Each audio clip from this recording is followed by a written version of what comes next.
안녕하세요. 여러분은 매일 어떤 밥을 드시나요? 대부분 흰쌀밥을 드시는 분들이 많습니다. 부드럽고 맛도 좋아 누구나 부담없이 먹을 수 있기 때문입니다. 하지만 나이가 들수록 밥 한 끼도 건강을 생각하며 먹는 것이 중요합니다. 특히 혈당이 걱정되거나 건강검진에서 혈당이 조금 높게 나왔다면 매일 먹는 밥부터 살펴볼 필요가 있습니다. 그렇다고 흰쌀밥을 무조건 끊어야 한다는 뜻은 아닙니다. 흰쌀에 몸에 좋은 잡곡을 적당히 섞어 먹는 것만으로도 식이섬유와 여러 영양소를 함께 섭취할 수 있습니다. 오늘은 밥에 넣어 먹기 좋은 잡곡 9가지를 하나씩 소개해 드리겠습니다. 각 잡곡의 특징과 함께 어떤 분들에게 도움이 될 수 있는지, 그리고 주의할 점까지 쉽게 알려드리겠습니다. 영상 시청 전에 좋아요, 구독, 알림 설정 부탁드립니다. 먼저 가장 많이 알려진 잡곡인 현미입니다. 현미는 벼에서 왕겨만 벗겨낸 쌀이라 겉껍질 아래에 영양이 많이 남아 있습니다. 식이섬유와 비타민 B군, 미네랄이 흰쌀보다 풍부한 편입니다. 이러한 식이섬유는 음식이 소화되는 속도를 늦추는 데 도움을 줄 수 있어 식후 혈당이 급격하게 오르는 것을 완화하는 데 도움이 될 수 있습니다. 또한 오래 씹어야 하기 때문에 자연스럽게 식사 속도가 느려지고 포만감을 느끼기에도 좋습니다. 다만 처음부터 현미만 드시면 소화가 부담스러운 분들도 있습니다. 특히 치아가 약하거나 소화 기능이 예전 같지 않은 분들이라면 흰쌀과 현미를 섞어서 시작하는 것이 좋습니다. 처음에는 흰쌀 8현미 이 정도의 비율로 시작해보세요.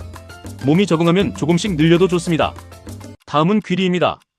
귀리는 세계적으로 건강식으로 많이 알려져 있는 곡물입니다. 귀리에는 베타글루칸이라는 수용성 식이섬유가 풍부합니다. 베타글루칸은 식후 혈당 상승을 완만하게 하는데 도움이 될 수 있으며 콜레스테롤 관리에도 긍정적인 역할을 하는 것으로 알려져 있습니다. 귀리는 씹을수록 고소한 맛이 나고 포만감도 오래가는 편입니다. 다만 너무 많이 넣으면 밥의 식감이 질어질 수 있으므로 처음에는 소량부터 넣어 드시는 것이 좋습니다. 다음은 보리입니다. 보리는 예전부터 우리 식탁에서 자주 먹어온 친숙한 잡곡입니다. 보리 역시 식이섬유가 풍부해 장 건강에 도움이 될 수 있으며 변비로 불편함을 느끼는 분들에게도 좋은 선택이 될 수 있습니다. 이럴 때 보리를 적당히 섞어 먹으면 식이섬유 섭취를 늘리는 데 도움이 됩니다. 또한 보리는 씹는 맛이 좋아 밥맛을 살려주는 장점도 있습니다. 다만 평소 소화가 예민한 분들은 처음부터 많은 양을 넣기보다 조금씩 늘려가는 것이 부담을 줄이는 방법입니다. 그렇다면 현미, 귀리, 보리 말고도 밥에 넣어 먹을 수 있는 잡곡은 어떤 것들이 있을까요?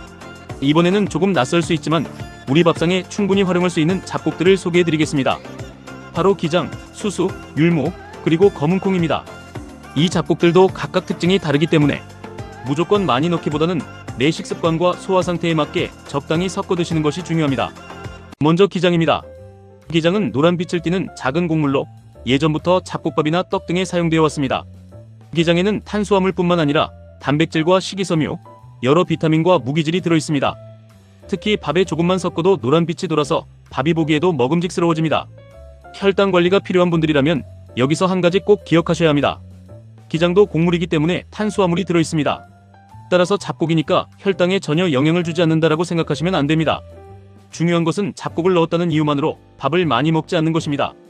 흰쌀밥을 잡곡밥으로 바꾸더라도 밥의 양 자체가 지나치게 많으면 혈당 관리에 도움이 되기 어렵습니다. 그러니 기장을 넣을 때도 적당한 양을 유지하는 것이 중요합니다. 다음은 수수입니다. 수수는 붉은빛이나 갈색빛을 띠는 곡물로 예전부터 우리나라에서도 잡곡으로 많이 이용되어 왔습니다. 수수에는 식이섬유와 여러 항산화 성분이 들어있습니다. 특히 수수의 붉은색이나 짙은 색에는 폴리페놀과 같은 항산화 성분이 포함되어 있습니다. 항산화 성분은 우리 몸에서 발생하는 산화 스트레스를 줄이는 데 도움을 줄 수 있는 성분입니다. 하지만 수수 역시 잡곡이라고 해서 마음껏 먹어도 되는 식품은 아닙니다. 수수도 곡물이기 때문에 탄수화물을 포함하고 있습니다. 따라서 혈당을 관리하고 있다면 수수밥이라고 해서 밥을 많이 먹기보다는 적당한 양을 천천히 먹는 습관이 중요합니다. 수수는 특유의 고소한 맛이 있어서 잡곡밥의 풍미를 좋아하는 분들에게 잘 맞습니다. 처음 드시는 분이라면 소량만 넣어보세요. 맛과 식감이 입에 맞는지 확인한 뒤 조금씩 늘리는 방법이 좋습니다. 이번에는 율무입니다. 율무는 다른 잡곡에 비해 조금 낯설게 느껴지는 분들도 계실 겁니다. 율무는 밥에 넣어 먹기도 하고 차나 여러 음식에 활용되기도 합니다. 율무에는 단백질과 식이섬유, 여러 비타민과 무기질이 들어있습니다.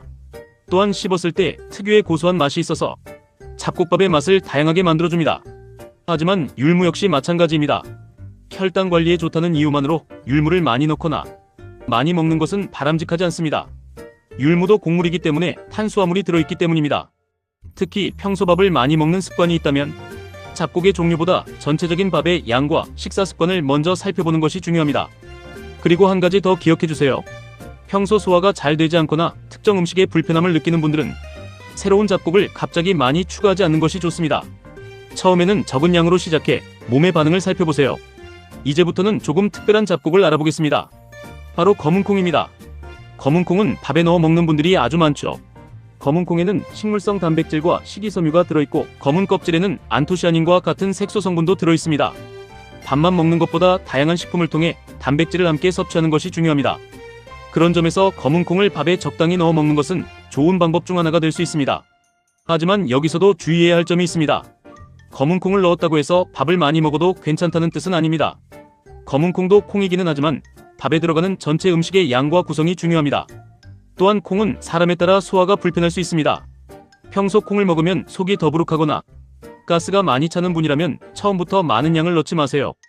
콩을 충분히 불린 뒤 밥을 지으면 식감도 부드러워지고 먹기에도 편합니다. 여기서 많은 분들이 이런 생각을 하실 겁니다. 그래서 도대체 뭘 넣어 먹으라는 건가요? 사실 정답은 하나가 아닙니다. 혈당 관리를 하고 있다고 해서 특정 잡곡 하나만 계속 먹어야 하는 것도 아닙니다. 오히려 여러 종류의 곡물과 콩류를 적당히 섞어서 다양한 영양소를 섭취하는 것이 좋습니다. 예를 들어 처음 잡곡밥을 시작하는 분이라면 흰쌀에 현미나 보리를 조금 섞어보세요. 여기에 귀리나 검은콩을 소량 추가해도 좋습니다. 처음부터 6가지, 7가지를 한꺼번에 섞을 필요는 없습니다. 잡곡의 종류가 많아진다고 무조건 건강에 더 좋은 것은 아니기 때문입니다. 내 몸에 맞고 내가 계속 먹을 수 있는 조합을 찾는 것이 가장 중요합니다. 그리고 혈당 관리에서 정말 중요한 한 가지가 있습니다. 잡곡도 곡물이기 때문에 탄수화물을 포함하고 있습니다. 따라서 잡곡의 종류만 신경 쓰기보다 밥의 양, 반찬의 구성, 식사 속도와 전체적인 식습관을 함께 살펴보는 것이 중요합니다. 그렇다면 마지막으로 남은 잡곡은 무엇일까요? 바로 서리태와 파치입니다. 먼저 서리태입니다. 서리태는 껍질이 검은색이고 속은 푸른 빛을 띠는 콩입니다. 검은 콩의 한 종류라고 생각하시면 이해하기 쉽습니다. 서리태에는 식물성 단백질과 식이섬유가 들어있고 검은 껍질에는 안토시아닌과 같은 색소 성분도 들어있습니다. 특히 나이가 들수록 식사를 할 때 탄수화물만 먹기보다는 단백질을 포함한 다양한 식품을 함께 섭취하는 것이 중요합니다. 그런 점에서 서리태를 밥에 적당히 넣어 먹는 것도 한 가지 방법이 될 수 있습니다. 하지만 서리태도 많이 넣는다고 좋은 것은 아닙니다. 콩은 단단하기 때문에 충분히 불리지 않고 밥을 지으면 식감이 너무 딱딱할 수 있습니다. 특히 치아가 약하거나 소화가 예민한 분이라면 더욱 주의해야 합니다. 서리태를 밥에 넣을 때는 충분히 불려서 부드럽게 익혀두세요. 처음부터 많은 양을 넣기보다는 소량부터 시작하는 것이 좋습니다. 마지막으로 팥입니다. 팥도 우리에게 아주 친숙한 곡물 중 하나입니다.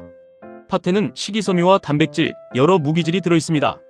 특히 팥은 다른 잡곡과 섞어서 밥을 지으면 고소하고 담백한 맛을 더해줍니다. 팥밥을 좋아하는 분들도 많으시죠?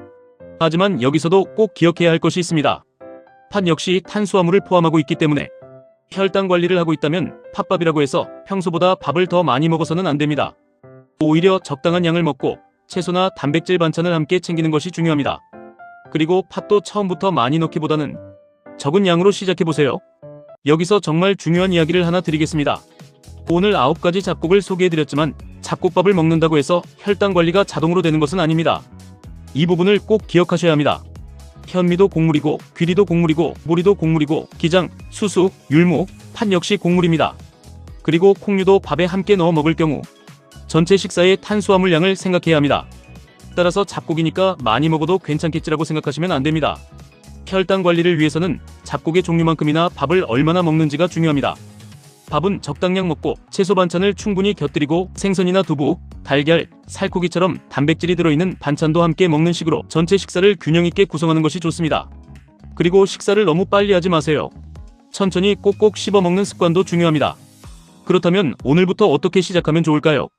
평소 흰쌀밥만 드셨다면 처음부터 잡곡을 많이 넣지 마세요. 우선 흰쌀에 잡곡을 조금 섞어보세요. 예를 들어 처음에는 흰쌀의 양을 더 많이 하고 잡곡을 적은 비율로 넣어 시작할 수 있습니다. 그리고 소화가 괜찮은지, 맛이 괜찮은지, 꾸준히 먹을 수 있는지를 살펴보세요. 괜찮다면 그 다음부터 잡곡의 양을 조금씩 조절하면 됩니다. 또 잡곡은 충분히 불려서 밥을 지으면 먹기가 훨씬 편합니다. 특히 현미나 콩처럼 단단한 재료는 미리 불리는 것이 좋습니다. 그리고 잡곡밥을 만들 때 너무 많은 종류를 넣기보다는 2-3가지 정도를 골라 조합하는 것부터 시작해보세요. 오늘 소개해드린 잡곡 중에서 이것 하나만 먹으면 혈당이 좋아진다, 이런 식으로 생각하시면 안 됩니다. 혈당 관리는 특정 음식 하나로 결정되는 것이 아니라 전체적인 식사와 생활 습관이 함께 중요하기 때문입니다. 잡곡은 그중 하나의 좋은 선택지가 될 수 있습니다. 그리고 사람마다 소화 능력과 건강 상태가 다르기 때문에 다른 사람이 좋다고 해서 나에게도 무조건 잘 맞는 것은 아닙니다. 특히 당뇨병으로 치료를 받고 있거나 식사와 관련해 의료진의 별도 지시를 받고 계신 분이라면 자신의 치료 계획에 맞춰 식사하시는 것이 중요합니다. 오늘부터 무리하게 9가지를 모두 준비하지 마세요. 집에 있는 잡곡 중에서 2-3가지를 골라서 조금씩 시작해보세요. 건강한 밥은 특별한 밥이 아니라 내가 꾸준히 먹을 수 있는 밥입니다. 오늘 영상이 매일 드시는 한 끼를 조금 더 건강하게 챙기는 데 도움이 되었으면 좋겠습니다. 영상이 도움이 되셨다면 좋아요와 구독 부탁드립니다. 오늘도 행복한 하루 보내세요.